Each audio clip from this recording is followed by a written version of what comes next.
大家好，我是刘荷花，分享有关复古生活的一切。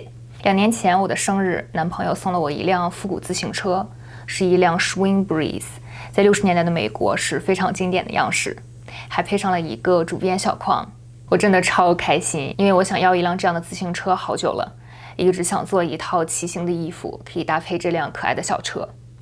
好巧不巧，我的纸样收藏里就有这么一个复古纸样，就是这个 Simplicity 的4255。今天的视频，我要用这个来自1953年的纸样做一套复古骑行套装。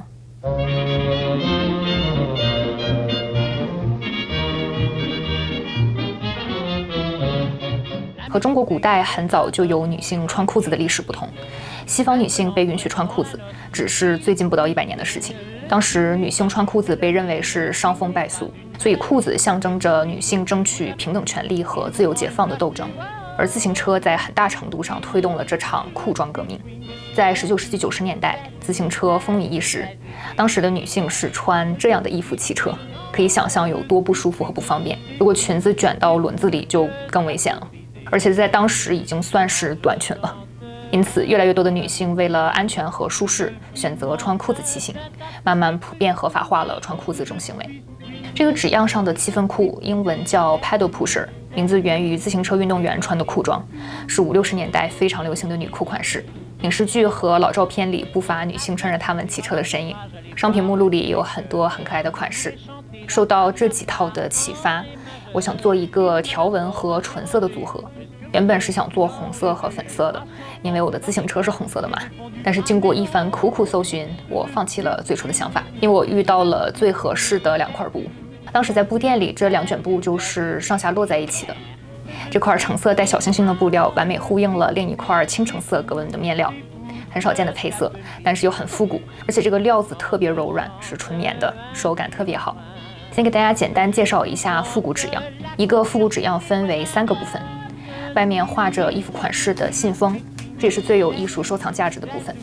但是可以看到我这个纸样的原始信封已经被剪掉了，大概是之前的主人用来做手章了，很可惜。不过还好，我在网上查到了它原来的样子。衣服、裤子都有2种不同的变化。裤子我准备做裤脚钉扣子的，衣服要做这个短袖款式。信封的背面会有一些重要的信息，比如尺码、所需布料、裁片一览等等。第2个部分就是纸样的使用说明，包括裁布时裁片摆放的位置，还有每一步的指导说明。为了更直观，一般都有插图。不过说实话，这些复古纸样的说明写的都很烂，非常简短，还很难懂。大概是因为那个年代缝纫是大部分女性的基本技能，这些说明只是一个参考。那第3个部分就是纸样的裁片了，印在薄薄的包装纸上。一般来说，1950年后的纸样都是打印的，缝份统一在5/8英寸，也就是1.5厘米。更早些的纸样是直接在裁片上打洞的，缝份也更小些。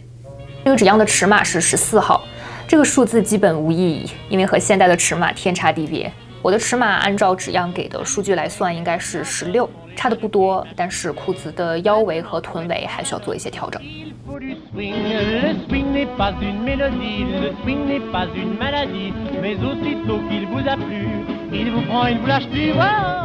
在没有拍视频的日子里，我报了一门缝纫网课，现在每周都要听课和做作业，制版和工艺都有学习，现在已经不是制版小白啦，给现有的纸样放码也更加得心应手一些。这个裤子是高腰的设计，前面有一个活褶，裆部比较低，这样穿上舒服些。裤脚有一个贴边，因为要给钉扣子的地方留位置，这个裤脚的形状有一块是凸出来的。第1版的速配做出来有点一言难尽，想给裤子前面的褶多加一点量，结果做出来就是胯2侧特别宽，只好再把多加的量收回去，保持外侧缝基本上是直着下来的。改动后的第2版就比较符合我的尺码。除了最近在上的缝纫网课，我还有另外一个提高缝纫技能的计划，就是10月份回国的时候会去苏州学做旗袍。旗袍一直是我心中的白月光，而旗袍制作的工艺包含着中国传统服饰流传到今天的精华，是在美国绝对学不到的手艺。希望通过学习可以让我的缝纫技能往专业的方向上更上一个台阶。给腰头、裤脚贴边和拉链位置趟衬后，就可以缝合扫道了。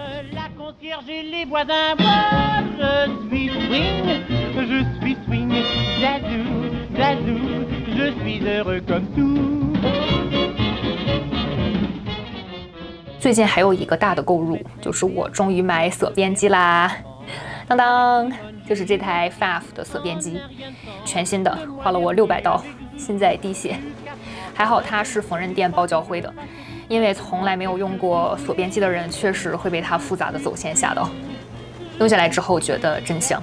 虽然过去没有锁编机的时代有很多不同的锁编方法，但是一般对布料的限制比较多。结实的锁编做起来比较麻烦，简单快速的方法，比如直接用锯齿剪刀剪，又不太能 hold 住现代洗衣机的蹂躏。有了锁编机，终于不用每次纠结用什么方法锁编了，也让我的缝纫看起来更专业。另外，之前有朋友问我缝纫机的型号，那在这里也统一回答大家一下，就是这台 Brother 的 XL2600i， 这台是我妈妈买的，然后给了我。我没用过其他的缝纫机，所以也不好做对比。那这个用下来总体觉得还可以。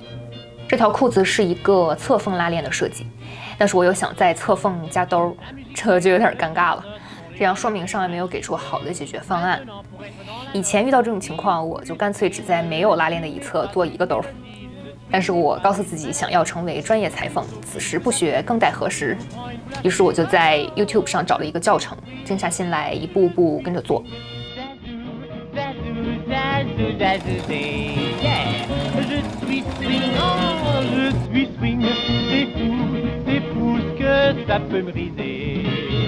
Quand je chante un chant d'amour, je le pimente d'un tas de petits trucs autour. Je suis swing. 最后做出来的效果还是非常让我满意的。缝合了内外侧缝和前后裆，裤子的基本样子就出来了。裆部4条缝缝相交的地方需要熨烫开缝。腰头的缝制现在已经得心应手了，进步还是肉眼可见的。哦，对了，我忘了提，这条裤子也是我做的第一条裤子。脚口的设计是这条裤子最有特色的地方，它有一个很宽的贴边，这里用隐形的挑脚针法固定贴边，然后在前片上开扣眼。这里的扣子主要起一个装饰作用，我选用了和上衣颜色呼应的橙色扣子。钉好扣子后，还在开叉处做了一个小小的打枣加固。这条宽松舒适的 paddle pusher 就完成啦。接下来就是上衣了，我量了一下裁片的胸围和腰围，因为放量比较大的关系，我应该也是可以穿进去的。但是我还是选择做一个速配看一下，怕万一不合适，那面料就废了。毕竟有点小贵。验版成功后就可以开始裁布制作了。这个上衣是一个连肩袖的款式，由于腋下的弧度比较大，需要把这里的缝缝打剪口才能翻到正面去。但是这样腋下接缝就不那么结实了。这样说明提供了一种增加接缝强度的方法，就是用一块斜裁包边条，中间缝到接缝处，两边缝到缝缝上。那这里我还用了几滴 Free Check。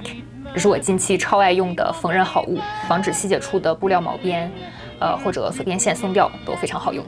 这个上衣在腰部有2条很长的系带，可以系成蝴蝶结，非常可爱。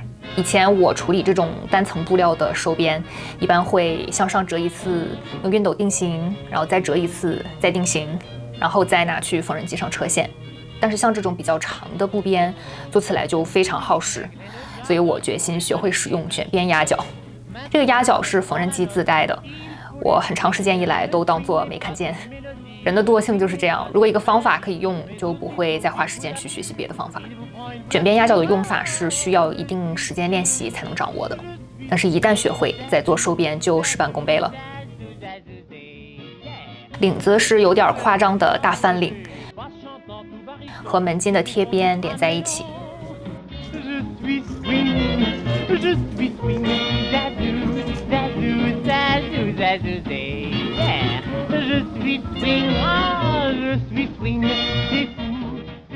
后领处的衔接也要处理干净。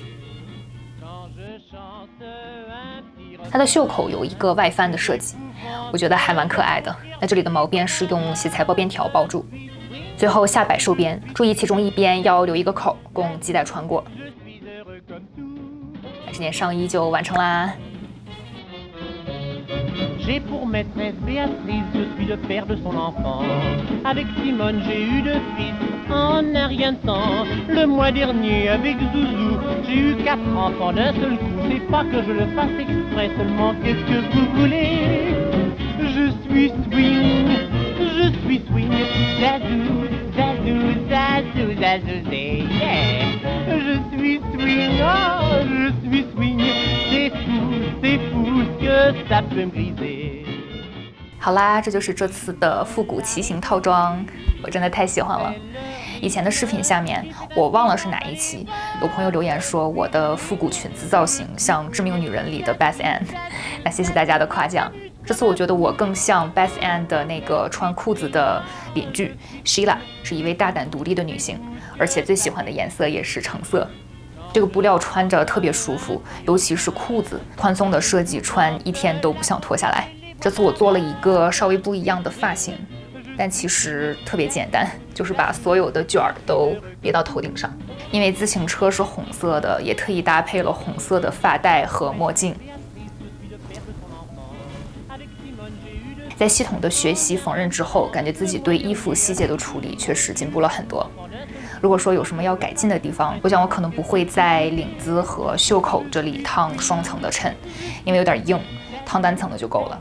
好啦，这期视频的全部内容就是这些。如果你喜欢，别忘了订阅我的频道，一键3连。我是刘荷花，分享有关复古生活的一切。我们下期见。C'est le rythme qui fait ainsi m'emballer. Oh, je suis swing, zazou, zazou, zazou, je m'amuse comme un fou.